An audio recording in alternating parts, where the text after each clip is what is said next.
बियाहवा मंगिया सजल रहतौगे गरमी चढ़ल रहतौगे गे छौरी कल तू बियाहवा गे छौरी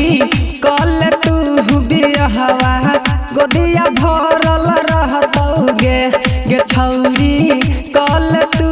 बियाहवा मनवा भरल रहतौगे मनवा भरल रहतौगे गोदिया सजल रहतौगे गे छौरी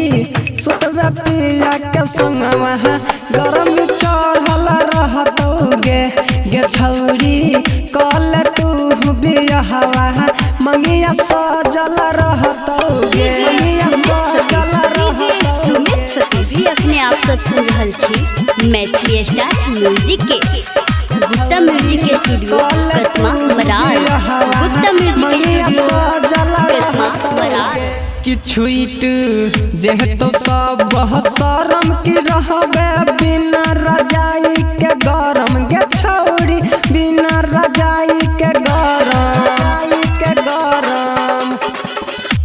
कि छुईट जेहतो सब शरम की रहबे बिना रजाई के गरम गे बुच्ची बिना रजाई के गरम तुम्हारा दा खोजी है हट्ठा कट्ठा उ तो औरल रहतौगे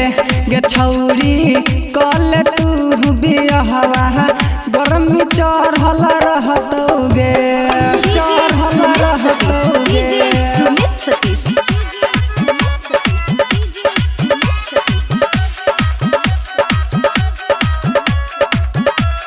चढ़ल रहतौगे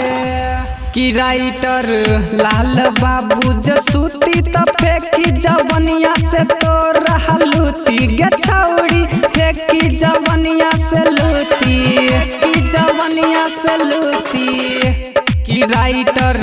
लाल बाबू जसूती तो फेंकी जवनिया से तो रहलूती गे छौरी फेंकी जवनिया से लूती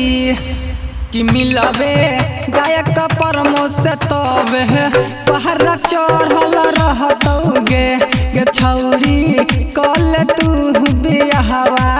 गरमी चढ़ल रहतौगे मैथिली स्टार गुप्ता म्यूजिक के स्टूडियो कसमा मरार।